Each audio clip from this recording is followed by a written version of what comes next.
Do you wish to secure an All India rank under 100 in CUET and get a seat at one of the top colleges out there, like Shahid Sukhdev College of Business Studies? Or you might have just entered college and you must be figuring out college interviews, case interviews, guesstimate, internships, what are life projects, what are case competitions. Then this episode is definitely for you. Hey everyone, my name is Ashi and I am the host of the podcast, The Questions of My 20s. Today we have Freya Malhotra with us. She has secured an All India rank 47 in CUET and she is currently pursuing Bachelor's of Management Studies at Shahid Sukhdev College of Business Studies. Alongside, she has also interned at top organizations like Aditya Birla Finance, Bain and Company. She has won multiple national level case competitions at IMDUs, and she is currently holding leadership positions at her college societies. This episode is going to be your go to guide for someone who is in their 11th, 12th, figuring out college, or someone who has recently entered into college and has been bombarded with a lot of new things. In this episode, we are going to talk about first, how do you balance your boards along with your CUET preparation? Second, how do you secure your first ever internship? Third, what is the reality of college societies? How do you crack their interviews and what can you expect inside them? And finally, we are going to give you a behind the scenes look at Shahid Sukhdev College of Business Studies, what it's really about. Is it really worth the hype? And to be honest, for you to answer the question that is it something which is a right fit for you? Do you relate with its culture, with its pace? So whether you are in class 11, 12, aspiring for Shahid Sukhdev College of Business Studies, or you're someone who has just recently entered into college and you're trying to figure out many things at once, and to be honest, it is kind of overwhelming, then this is going to be a go-to guide for you. This episode is going to help you thrive in your college journey. So without further ado, let's dive in.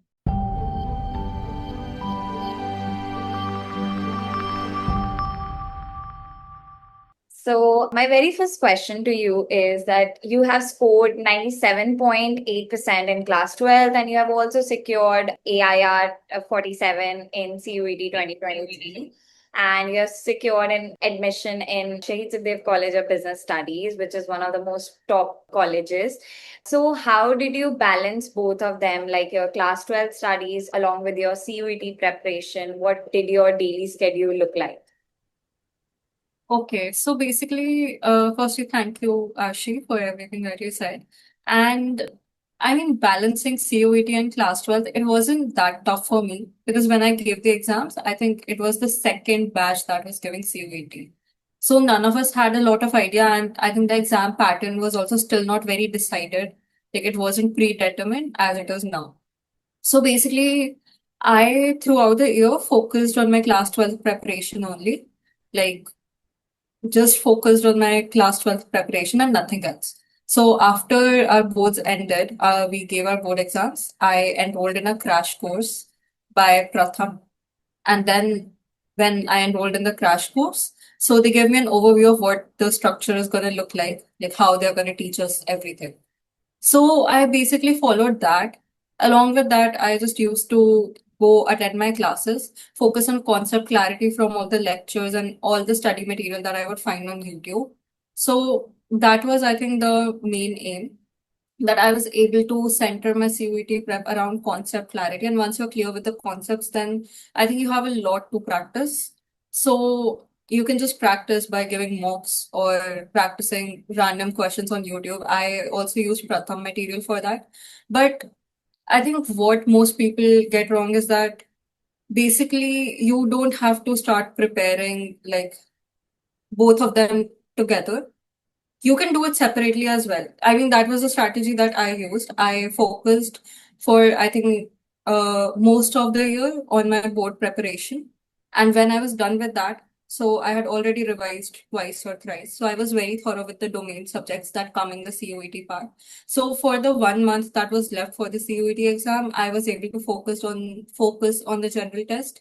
I think that was the good advantage that I got, that I was already very thorough with all the domains, so I was able to focus on general tests. So don't take your boards like very lightly. Prepare well for them. And then once you're done with that, you can actually move to the general test preparation. And even if you want to start simultaneously, you can do that, but make sure that your board preparation doesn't suffer because of that. Great. Also, I would like to ask, like, how did you prepare for general tests and English particularly? Because this is one of the most asked questions from everyone. Right. So for general test, again, I think general test we can divide it into three parts. It has quantitative aptitude, it has logical reasoning, and then you have GK. So for quants, again, I think concept clarity is very important. So focus on getting your concepts clear. You can use YouTube. You can use, if you are like enrolled in a course or something, you can ask the teachers to do that. Make sure you know the basics, because I mean, it doesn't matter how many formulas you cram. If you don't know the basics, you won't be able to solve the question. So make sure you learn from the basic for that. And then for practice, you can just solve as many questions as you want from a particular topic, so that you're able to solve those in the exam. So for quants, basically just focus on concept clarity. For LR, I think there's nothing more than practice. So just practice every type of questions. Like LR again can be divided into so many types of questions. Make sure you practice like 2 to 3 types of questions of each variety that you have in LR. For GK, that's like a tough part because there's no defined syllabus for that. So what I personally did was that I focused on the static part of the GK. So because that is something that's still defined, because that's something that's not gonna change, and that's something that we have also studied throughout our school life. So I focused on the static part, that's like history, geography, political science, then countries and their capitals, currencies, all of that. So you can do that. For current affairs, I did not particularly do a lot. Basically, during our time, it was like the pattern was that we were not asked a lot of questions from the current affairs part. So I did not prepare much for that. But there are certain websites that actually give you current affairs for the past 3 months or past 6 months. So you can use those websites for preparing. For English, I think English is pretty simple. It's not very tough in the COET exam. So focus on practicing RCs, focus on practicing grammar. I also did this one thing that I made flashcards for vocabulary, but I don't think that was very much of help because the vocabulary that you get there, it might not align with what you have learned. So just focus on the basic again, like just focus on grammar and reading. Vocabulary, if you can do it, you should do it. I mean, but it's not advisable itna zyada to focus on that. So just focus on reading and grammar. Okay, so now as the CUT exam is getting more competitive and also like more formatted as we speak, Right. what would you recommend someone? What can their day look like? We studied at the end only, but what the students coming up now, what they can do now? Okay, so again, as I said, don't make your COET prep clash with your board prep that much. It's okay to prepare for quants or for general test side by side, but make sure that you're also preparing for your domains because that's equally important. Like general test, I think that it's only required for a few subjects, especially for all the commerce students who are watching this. But like make sure that you focus on your domains too. So what you can do is basically once you're thorough with your domains and once you're revising, once like you're actually in the revision mode, then you can mainly focus on reading a lot of GK throughout that period. Because I think that if you go through the GK and the English first, then you'll be left with quants and LR, which you can complete even after your board exams are over. So what you can do is focus on GK and English because that's something that you probably cannot do in a month or so. So just focus on that. Make sure you practice a lot of that while you're in the revision mode for your board exams. Okay, from CUET, let's move on to your actual journey at Shahid Sukhdev. What was your experience? Definitely, it's like the one of the most reputed colleges, but what actually goes behind the scenes and all that? So, yeah. Okay, so firstly, CVS is just another journey. I mean, I wouldn't trade it for the world, but it's just a lot. It's everything. It's fun, it's competitive, It's crazy, it's madness, but at the same time, it also gets you going. It's a lot of growth, a lot of learning. Definitely a lot of growth that I've experienced throughout my journey is like I can just devote it to CBS. So CBS is that kind of college that can actually, teach you the basics and build you to the level that you would require to be in a corporate, you can say in a corporate company. So my journey in CBS, it has been a whirlwind. I've experienced a lot being there, knowing nothing as a fresher, and then actually getting to my third year, which I'm like currently at right now. So it was a lot. You get to learn a lot, but at the same time, there's also a lot of fun. So I went through a lot of things. I pursued. I had different interests of mine, like entrepreneurship, marketing, consulting, finance. I think I explored almost every field in that college. So that is the kind of exposure that gives you. It's very hectic. It's very competitive. You might feel like you want to go back to school. But at the same time, it's all going to be worth it at the end. And also, most people don't know this, but Shahid Sukhdev only accepts like college societies में सिर्फ first year में ही accept करता है, फिर you cannot change your college, Right, right? right. You can't reapply in the societies. So for this, so I think कि अब if someone gets into Shahid Sukhdev or any college like Shri Ram College or maybe Saint Stephen's, so they might have to prepare a lot for the college society in 11, 12. That is something that I believe in. So what are Right. the skills that you believe that they should, start preparing in 11, 12 as well? Because things are getting really competitive now. Okay, so firstly, to get into a society, I don't think you need to prepare from like 11th and 12th. It's something that's going to be new when you enter college, and I think that you should experience it then only. So basically, like if I talk about my journey, most of the societies in their interviews, they ask guesstimates, they ask cases, they ask academic questions, they ask puzzles. So about your academic questions, I mean, if you're already made into CBS, I'm pretty sure you would be good with the CATs. So just brush up a few concepts of 11th and 12th for that. Secondly, for puzzles, I think puzzles was something that I found a little tricky and I didn't even practice them. But it's just that as much as you practice them, your mind gets adapted to those questions. So you can probably practice a lot of that. A lot of that you'll find on YouTube or on Google as well. So you can do that. For cases and guesstimates, that's something that's gonna stick with you when you are in CBS. So for that, for guesstimates, you can refer YouTube. That was, I think, the first thing that I did initially when I entered college.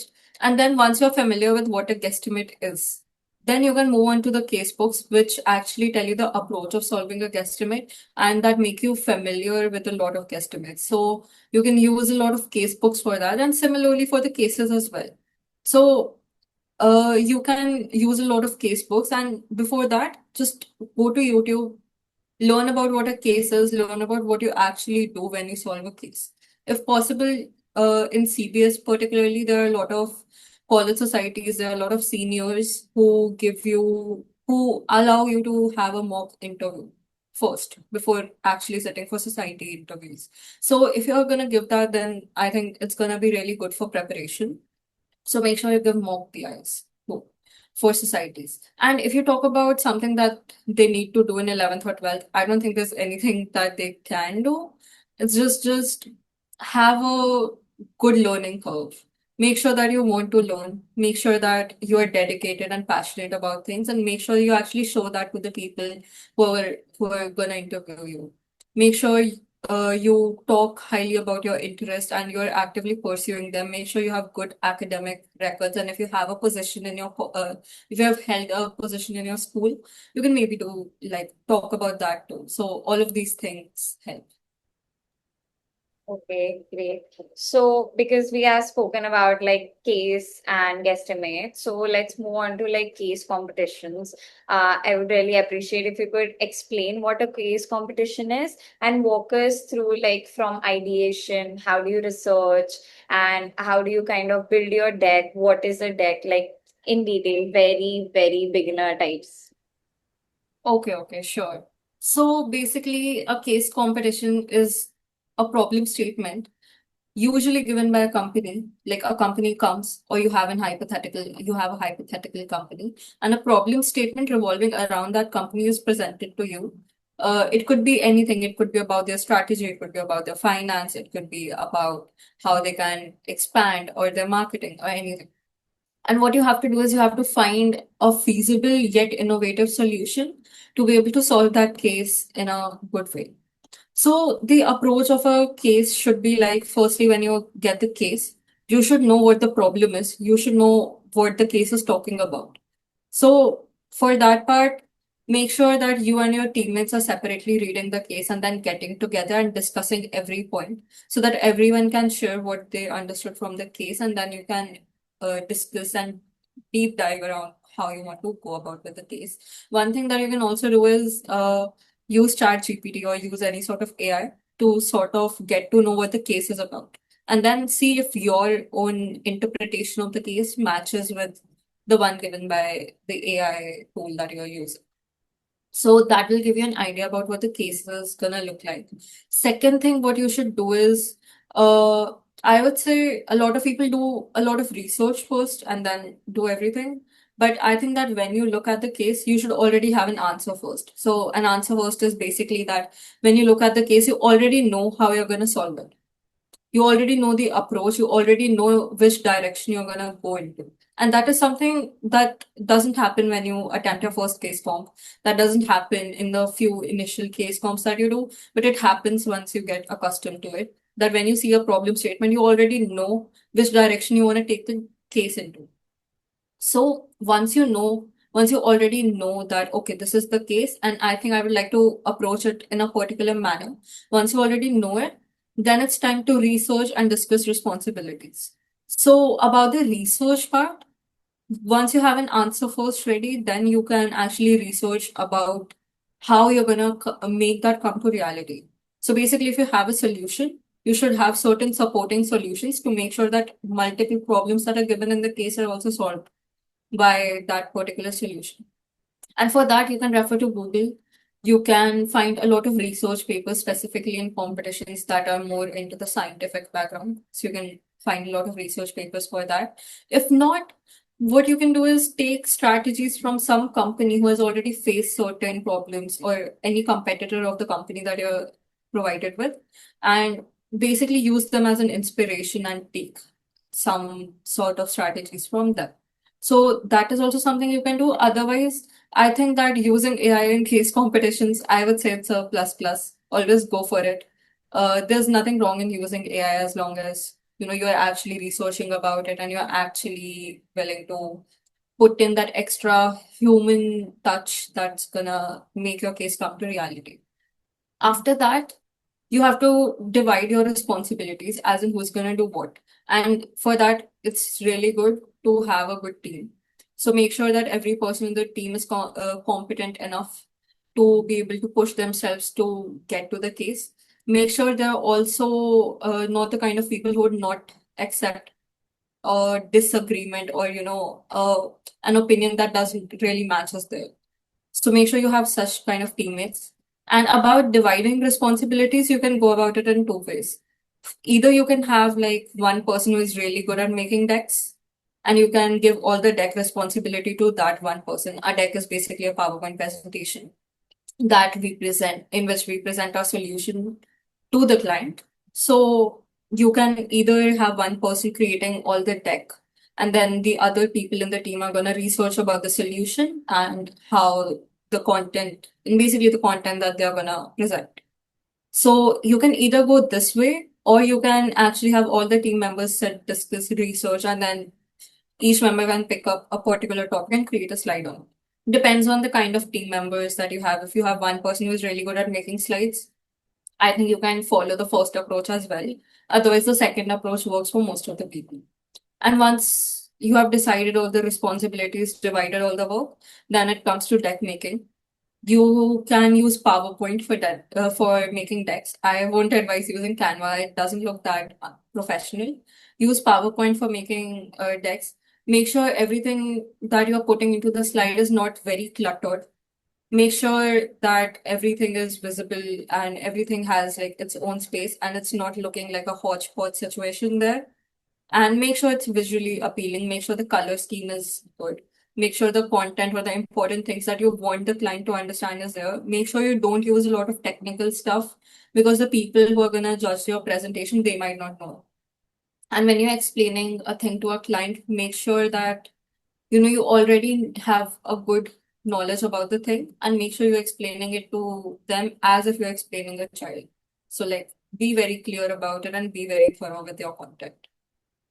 Then I think that the final part is basically the presentation part. And for the presentation, you don't need to do much, just be confident enough. Make sure you're engaging with the audience so that they are actually listening to your presentation. And like Q&A is really, really important here. So make sure whatever questions are being thrown at you, you answer them very thoroughly and you are very thorough with your answers. You know what you are saying. And just, I mean, don't just say anything. Make sure you have backing for that and make sure you actually answer the questions very nicely. So that's all. Okay, so two questions that I have. First is like, Hmm. you please name some kind of resources or tools. For example, flat icons we use for small icons and everything, Notebook LM. So any other resource that you can kind of tell us. And also the second question is that many people are able to do the research part, but they definitely suffer in the quantitative part, like the data analysis and people do the keyword estimation. So how do you kind of do that? So the data analytics part. So how can someone prepare for that? Okay, so firstly, answering your first question, what else can you put in your presentation? Definitely flat icons. Definitely you can use the smart chart thing that's there in the PowerPoint. You can use that. Otherwise, you can also use elements from like Power BI if you want to for that thing. You can insert charts if you want to represent data in Excel. Make sure you have a good appendix in which you have put in screenshots of things and in which you're explaining if you're using any jargon there. So you're explaining that. Make sure you put in all the links in the appendix. So these are certain things that you can do.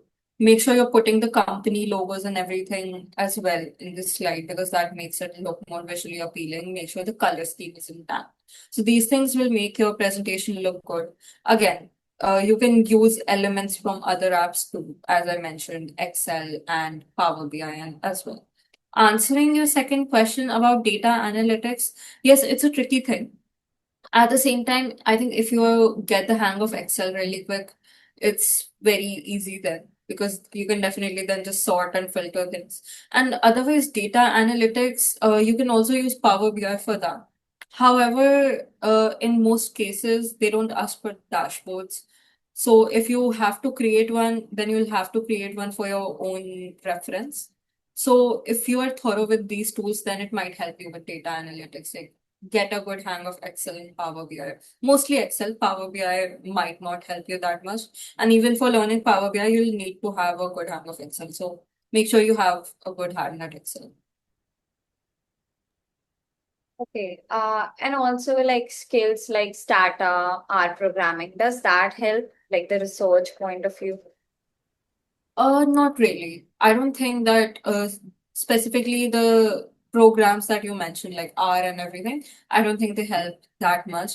Basic research from ChatGPT or from Google research papers or anything, that would help. Otherwise, I think that as much as you research about industries, as much as you look at the trends that are there in a particular industry, you will get the hang of it, like really quickly.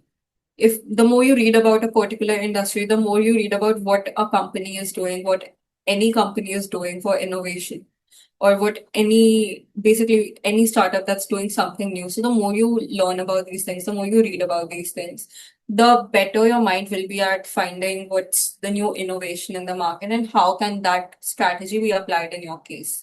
So basically having a knowledge about world in general and what's happening around you, that also helps you a lot. Okay.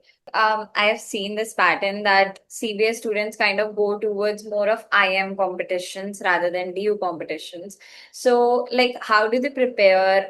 Because in the very first year, they go directly into IM. So, what kind of journey do they look like in the first semester or maybe the second semester as Okay, so in CVS, there's a huge case comp culture. Basically, in our society interviews, only you get bombarded with cases and guesstimates, and every single student of CBS, I think they all kind of like brag about their case competence whenever the society induction programs are there or whenever they're interacting with juniors. So case competitions have kind of become like this metric for success in CBS. So that is why a lot of people just get into case competitions, and that is why they do IIM level case competitions as well. So a semester, I think a first semester in CBS is normally like this only, like you get into the society culture first.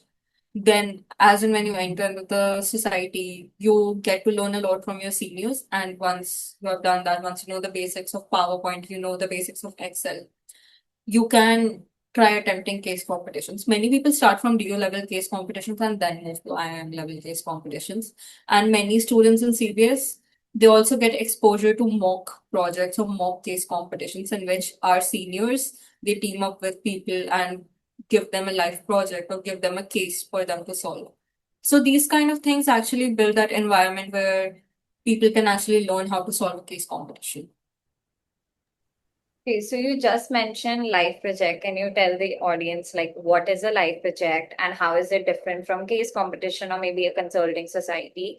And if not in college, then how can someone kind of get it from outsourcing it? Okay. So, a life project is basically a life case that is given to you by a real life company, and they come to you with a problem statement, and you basically have a team of approximately 10 to 20 people who are actively participating in solving that particular case. So, how it's different from a case competition is that a case competition usually has hypothetical companies a lot of times. But and you can actually like put anything into a case competition. You know, a lot of times people don't actually even verify the data that they're putting into a case competition. They don't know how it's actually gonna affect the company that's gonna use that solution. In a life project, you cannot do that because it's a real life company. They have their own finances, they have their own strategies and their vision, and you have to align your strategies according to that. You know everything about the client, you know their financial position, you know where they want their company to be. So you have to align your strategies with that. So every decision that you're taking or everything that you're suggesting to your client is going to make an impact. It's going to make real life impact, and it's going to cost a lot of resources for the company to actually use those solutions that you're providing them. So a live case, or you can say a live project, is basically different from a case competition in that sense that it's real and it's an actual company. So you have to be very mindful about what you're suggesting them. And I personally and people in CPS usually they get these live projects from the societies that they're a part of. Like our societies, they reach out to companies and ask them to collaborate with them for a project or solve any issue that they're having and help them with that. So mostly all the people in CPS, they get their life projects from these societies. If not from societies, someone, I think they can pursue an internship firstly. I think that would be a better thing. But yes, if they want to do a life project, you can just form like a team of 15 people, or let's say 5 to 10 people in fact, and approach a company in a very similar way that you approach internships, that is like cold mailing. So you can cold mail different companies that we are a team of 5 to 10 people and would like to work on this problem. If your company has any vacancy, or if your company is willing to hire us because we would like to learn or something. So that is how you can actually get a life project. If not, I would say if you're not able to form a team of 5 to 10 people, you can also personally opt for an internship, and I think that would be a better experience. Otherwise, life projects you can also get it from other external organizations, like typical, very similar to societies, but not exactly a college society. Like there are external organizations or NGOs as well that might give you life projects. Yeah. Okay, so just to name a few, that is like the Impact Club or YIOS, these kind of are the consulting societies that Freya is talking about. Okay, so moving on, like the research part in case competitions or the live projects, there are many like paid resources as well that people cannot access. So, are you aware of any free websites where people can kind of get free research papers and publications? Okay, so Google Scholar definitely. I think the amount of content that you can find on Google Scholar, I think that's like more than enough for your case competitions. Otherwise, I don't think I know of any search tool for research papers specifically, but for data, you can use Statista. You can, I don't exactly remember the name of the website, but you can actually go to a website and search all the financial reports and everything for each company. So you can use that website if you're dealing with data and Statista definitely. Okay. Okay. So, like moving on to internships, how can you suggest someone that maybe many students now want to get the experience in 11th and 12th only? So, 11th, 12th, first years who have kind of basically no experience, how can they get an internship? Okay, so a very nice question.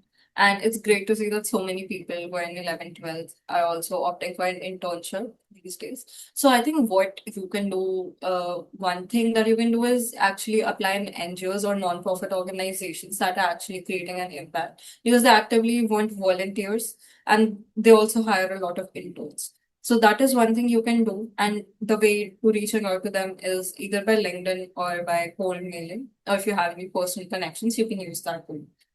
So you can reach out to non-profit organizations. You can reach out to initial startups, like very early stage startups who are just entering into the market or who are just starting or launching their products because these kind of startups also require a lot of people, but it helps that if you have a background in that particular domain in which the startup is working, then it obviously helps if you want to get into that startup or get that particular internship. But mostly these kind of organizations only, like either startups, non-profit organizations, and I think there are also specific programs these days which actually help students get prepared for the corporate life, which are I think students of 11th and 12th are also eligible for that. There are also a lot of foreign universities that actually host these kind of programs so that high school students can get that internship exposure. So foreign universities and even Ivy Leagues kind of they have those programs too. Mostly like a summer school, but for undergraduates, like people who are not in college, high schoolers. So these people can look into that. Great. Also, like you mentioned, I would just like to add this one point that is that without any experience, how do you kind of get an internship?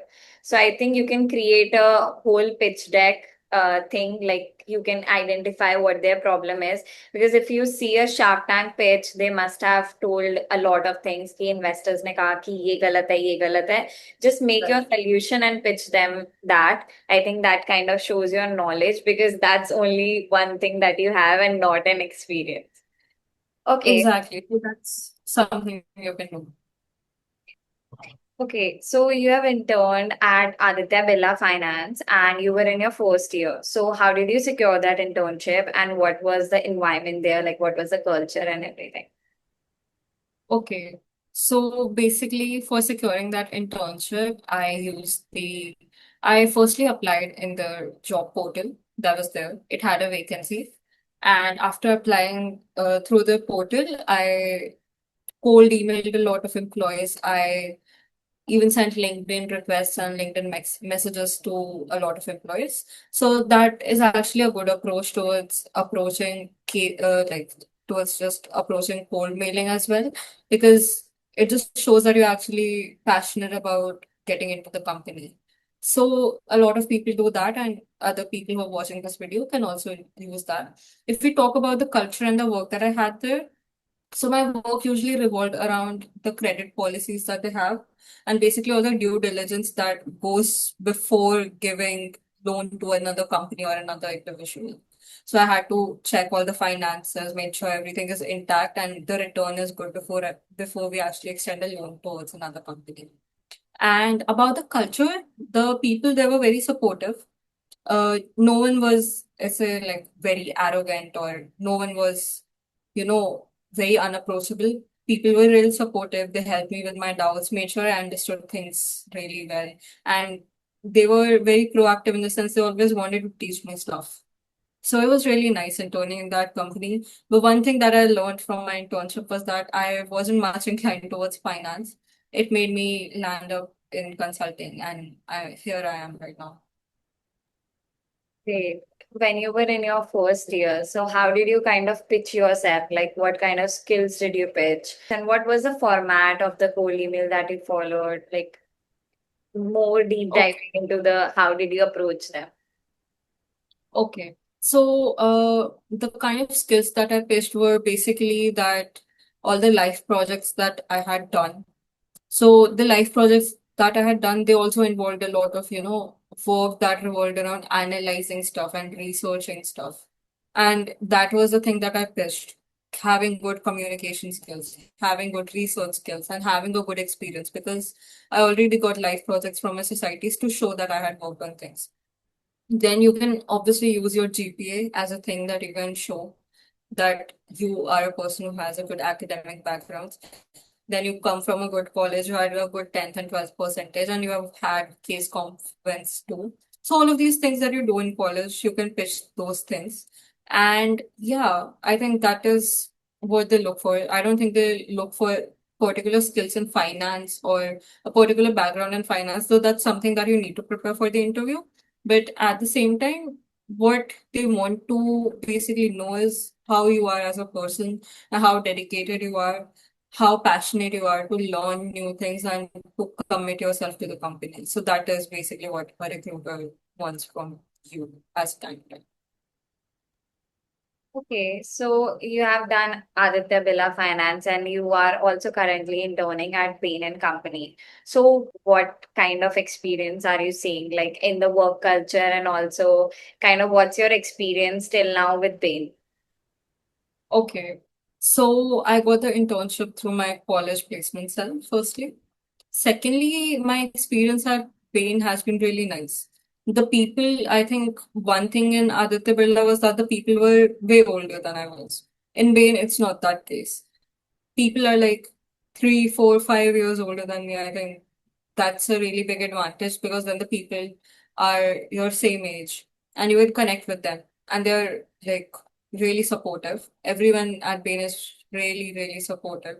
You can approach anyone and no one will ever refuse to help you with anything, even if it's a silly doubt. So the experience is good. The culture is really good. People don't stress out a lot. They manage their work lives and their personal lives very well. Along with that, I think Bain also gives me a lot of learning, a lot of exposure into what consulting real life looks like. So it's definitely like way different than how a front end consultant's life would look like. But even in the back end, I'm able to figure out how to think like a consultant, how to structure my answers in that way, and what is actually the right approach towards problem solving. So I'm able to see the entire process of the beginning of a case to getting it towards the end. So that entire process and how a consultant thinks and basically how to solve the problem. So I'm able to learn all of that through Bain, and it's a really good experience.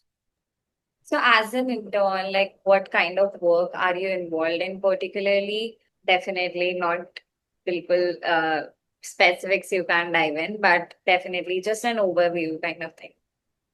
Okay, so my work basically revolves around a lot of research, like a lot of research about which industry is peaking right now, what are the trends going on in the world currently. So a lot of research, a lot of analyzing, like we are told to analyze different aspects of the customer journey that basically a person has while purchasing a particular product or while going through a certain website. So a lot of customer journey analysis, a lot of research, a lot of deck making too.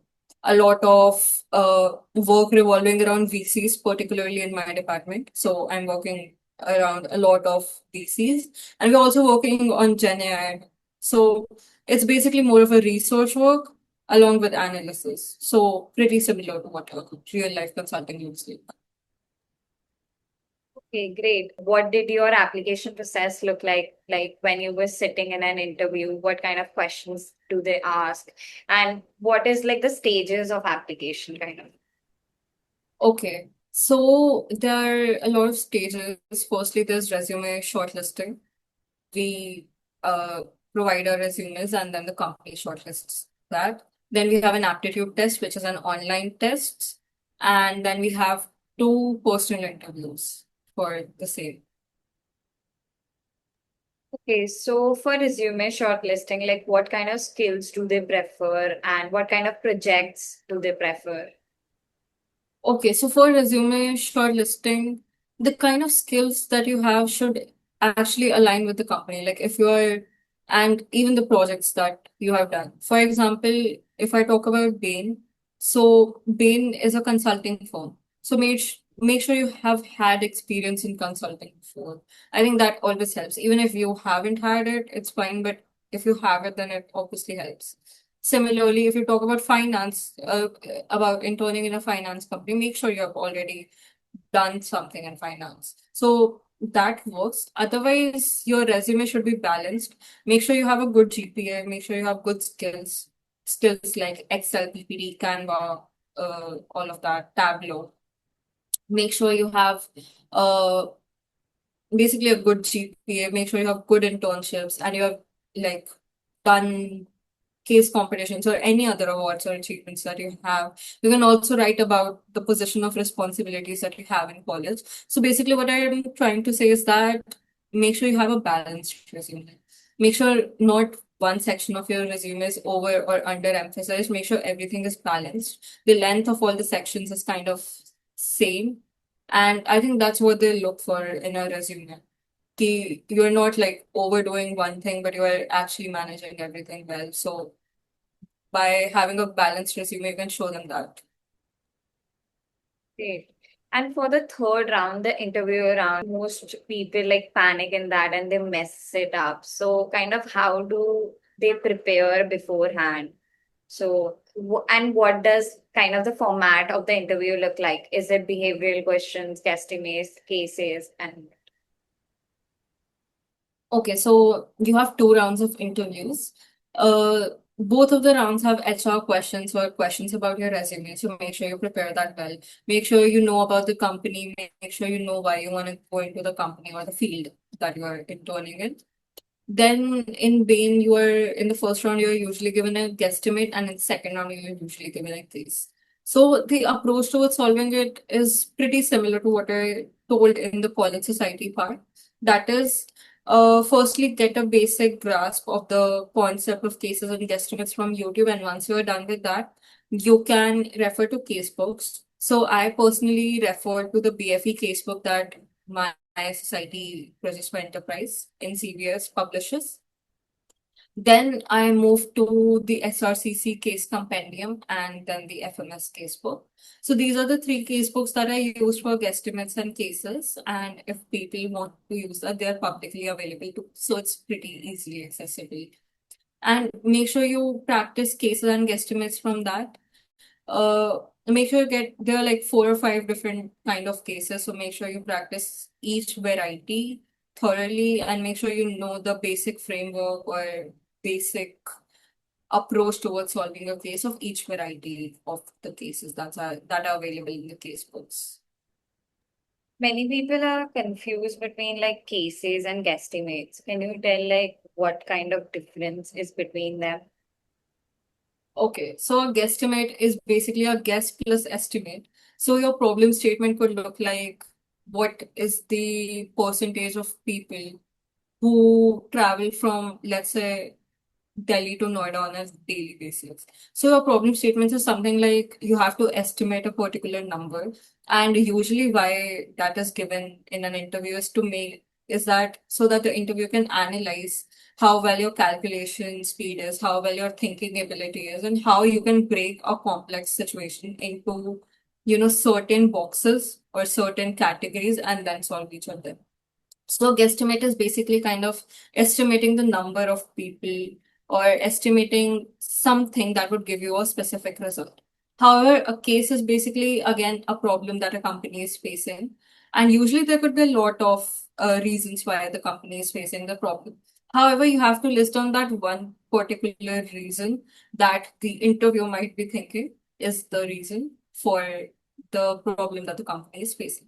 So in a case, you have to narrow down your problem into again specific buckets, and then for each bucket, you have to eliminate certain things and approve of certain things that you want to take forward.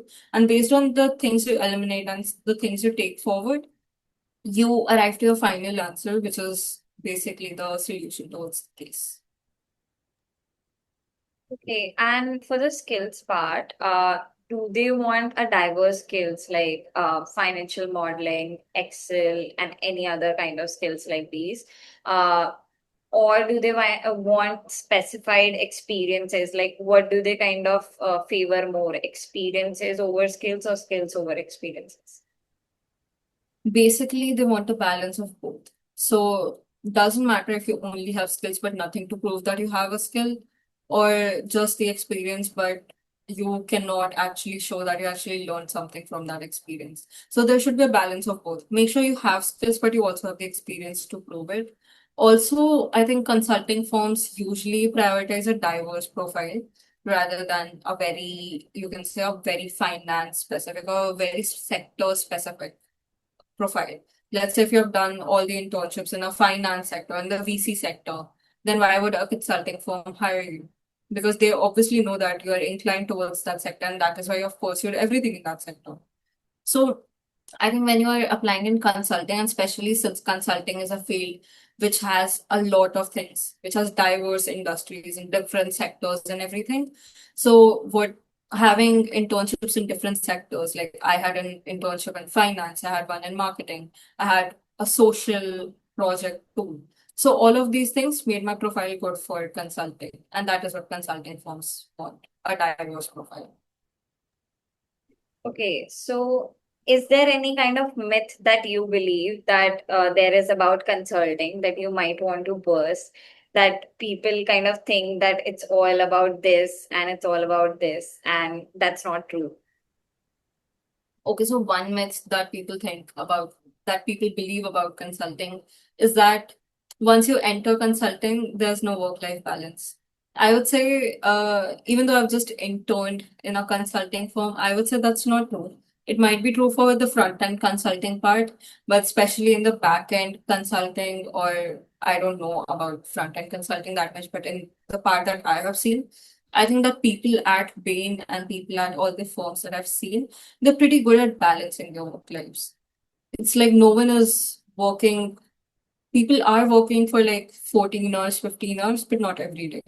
It's like they have a day where they're working a lot, but then they also have days where they're leaving for home early. So it's all about how you manage your time. It's all about how productive you are and how efficient you are and how fast you can complete your tasks. So just make sure you're productive enough. It's not that you cannot have a work-life balance with consulting. You can definitely do that. One myth that I have heard about is that consulting is all about the deck making part. How beautifully can you make a deck? Okay, Right. so now you're working at Bain. So how do you see AI being integrated in consulting? Okay. So AI is definitely there in Bain. Like everyone uses AI. And I mean, we are even taught how to use AI properly, like how to actually make the most out of it. So I'm not saying that AI can replace what a human can do. I'm not saying that because I think AI can present facts, AI can phrase things in a better way. But the kind of analysis and the kind of detail oriented a human is, I don't think AI can do that. However, we do use AI for the tasks that are like mostly manual or tasks that are monotonous. Like if you want to refresh something or if you want to structure a particular paragraph in a way. So we do use AI for that. We even use AI for analysis, but at the same time, using AI for analysis doesn't mean that our task is over. We do have to check everything. We do have to make sure that a human touch is still there. So AI is definitely integrated, but again, it cannot replace human touch. What kind of skills, like in the future, what do you believe that when you are sitting as like you are interviewing to be a consultant, what kind of AI skills would be needed in order for your profile to be stand out? Okay, so in AI, you can definitely consider prompt engineering because I think that when we entered Bain, we were also provided with a course on how to structure prompts in a better way. So you can definitely build your skills around prompt engineering. Rest, I think a lot of products that Bain offers. So basically, every consulting firm has a product that has a lot of products in that they're offering to their clients, based on which the clients come and opt for their consulting services. So Bain also has a lot of products that are specifically AI oriented only. And using those AI, yeah, so it's basically like you can have AI driven video creation or AI driven content creation as well. So these kind of products are also available in Bain, and a lot of clients that Bain gets are from these kind of skills also. So if you know about, certain platforms that are good in AI video creation, AI content creation, or anything that a specific conversational AI or a specific Gen AI tool can do, if you have mastered in that particular tool or if you know how to use that tool well, then even that works. Because Bain also has a lot of products that are centered around AI, so they always need a person who is familiar with that. Okay, so that kind of brings us to the end of this podcast. So there is one question that I would like to ask you. That if you were to, start your journey from the very beginning, what would you suggest yourself, and what kind of advice would you give? Okay, so I'd say try not to do it all. A lot of people they enter college and they try to do it all, and I have been that person. When I entered the college, I was very chill and I just wanted to, experience a good college life. However, I got to the peer pressure of doing it all, participating in college societies, case competitions, overdoing everything. But I wish that I could just sit back, relax, chill, and be satisfied at be satisfied with where I am at right now, and just take it all. Not do things for the sake of other people who are doing it. Not doing things because just everyone around me is running after that particular thing, but doing things for myself. So basically, I think that in college it's very necessary to have your own path. It's okay if your path is not aligning with what other people in your college are doing or what other people around you believe is the metric for success. Like in CBS, it's case competitions. It's okay if you're not doing a case competition. It's okay if you're not winning any. It's okay if your path doesn't align there. But I would just say that try not to do it all. Do what you want to do. Do what aligns with your journey after college. Take those 3 years and just align it according to what you want to do and where you want to be in the future. And don't do things for the sake of it because it never ends well. Definitely. So I spoke to this CBS student only, and he was like कि यार सब क्योंकि कर रहे हैं, that's why I'm doing case competitions, मेरा कोई interest नहीं है. So I think that is also very bad कि मतलब you're just getting into it blindly. I think 2-3 case competition के बाद पता चल जाता है this is for me or not. So Exactly. So like don't get into things just because other people are doing it. Do it for yourself. And if case competitions are not aligning, or if anything that people in your college are doing, let's say even preparing for competitive exams like CFA or CAT, if it's not aligning with you, don't do it. But if it is, and if you like it, then go for it. But just do it for yourself. Don't do it for the sake of other people. So, thank you so much, Freya, for coming on our podcast. And I hope that anyone who is listening to this is able to get real insights. And also, we have spoken about a lot of Shahid Sukhdev wala point of view. So, koi bhi agar aa raha hai Shahid Sukhdev mein, they should listen to this. Yeah, I'm just very grateful to be here. Thank you, Ashi, for hosting me. And to all the people who are listening to this podcast and to all the people who are coming to CBS, welcome to your new life or your new college, and make sure that you make the most of the 3 years that are ahead of you. And don't forget to enjoy with all the hustle and everything that you're gonna do. Thank you, Freya, for joining me on my podcast, The Questions of My 20s. It was lovely talking to you. To be honest, when I came to college, I was not aware about case competitions. I was not aware about how do you, kind of crack your first internship, your first college interview. You don't know anything and you are starting from zero. I believe that anyone out there who is in their class 11, 12th, first year, you have just entered into college, totally clueless, this is going to be a gold mine for you. We have spoken about every college term that you might come across right now. So thank you so much. If you like the content of this video, please do like, share, and subscribe. And bye bye.